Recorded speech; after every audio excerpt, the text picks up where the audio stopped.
2 days nya na-abịa ọlụ nwanne nwoke kpọọ nya sị anya kpọọ gị nwoke nya gwa ya na enyi ya nwoke tụkwuori ọgụ na-akụ ya ife na shop nya na park as we speak. Ọsị ya kịta ọsị ya ọsị m nne n'ife gbalịa n'obubu maybe nọ maka ihe akọrọ ya 2 days ago na adọdatịrị gbakwalịa n'obubu ka ọ gị nwoke send ya ndị ga-egbu ọgụ ndị ga-akwụsị ọgụ ụmụ okolobịa before baa n'ihe ọzọ and na this guy n'ife akọrọ ya ka dị too much.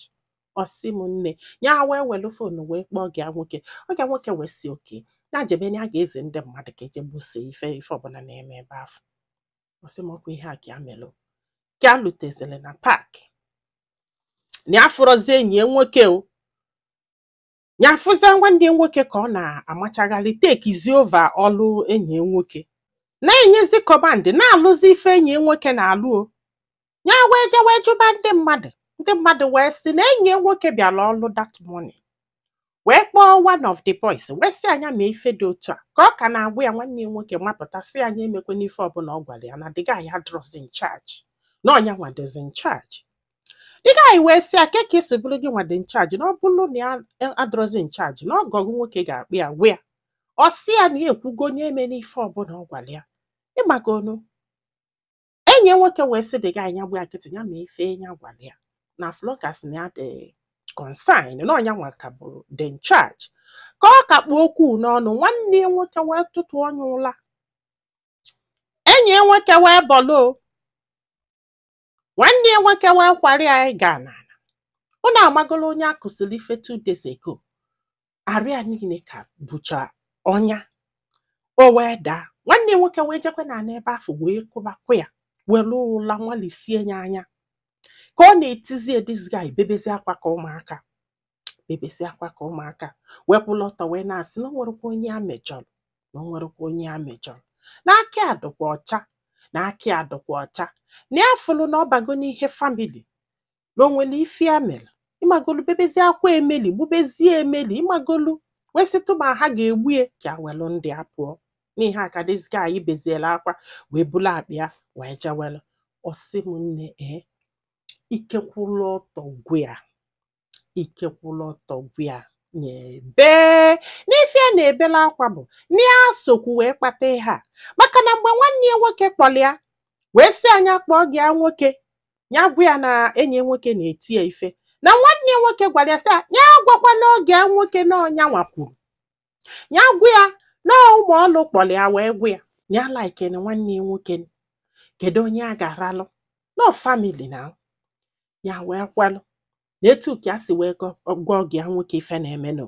na ya gwara oge nwoke na nwanne nwoke si akwụ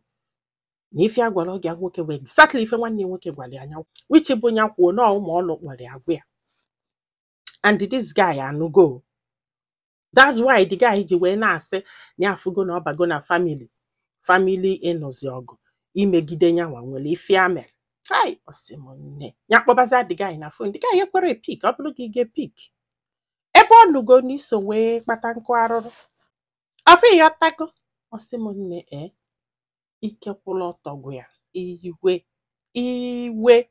aka na-ekwe nwanne nwoke akpọ ndị sekuriti ga na-echezi nyanwa a na-ejizi ịmagolo a na-aga idezi ya ife okwuolu ka a na-eme onye kwugheli ọ na owopi etinye onye ọzọ. Ọsị m iwe wee baa anya afọ ya wee bido bikos na apụta ụtụtụ ịghọta na that park na ya ka nwanne nwoke n'ọkwa ka enyi nwoke n'ọkwa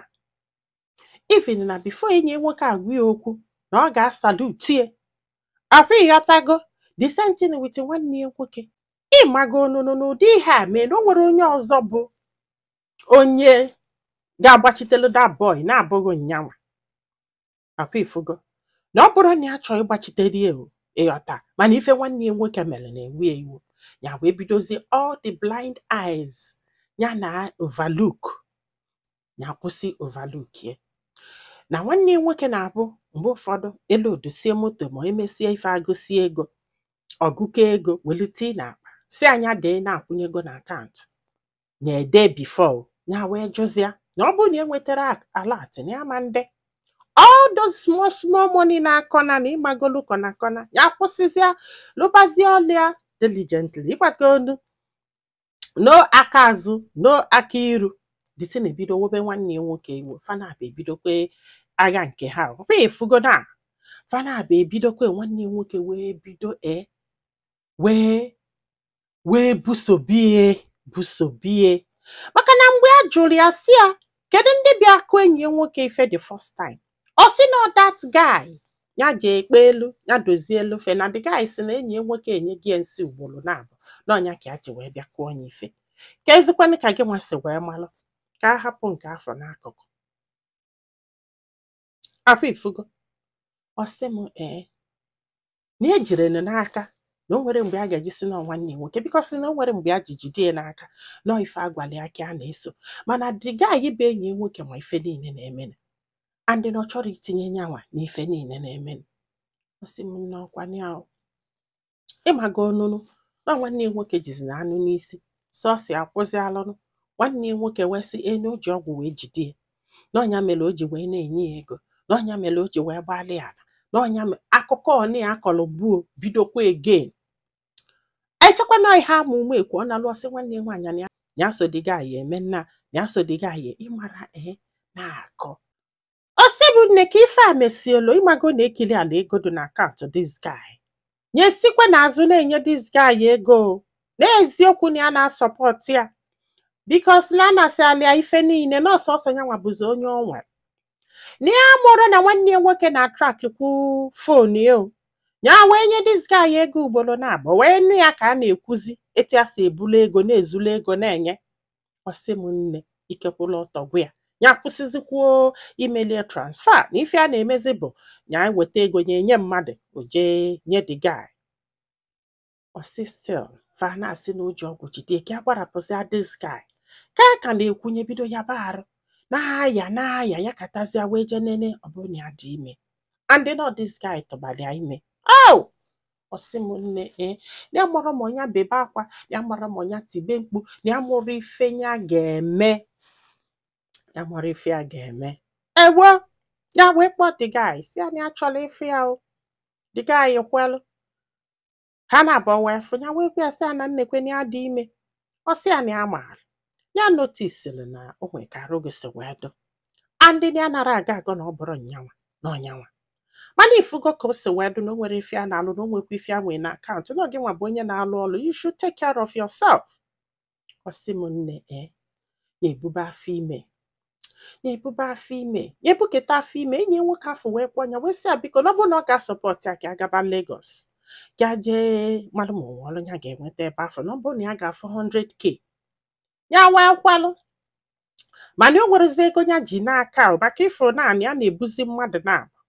ya wee jekwuru one of her friend na-alụkwa ọlụ ebe afọ wee sị ya biko ka o bunye 100k ka nye this guy ka o wee jebe Lagos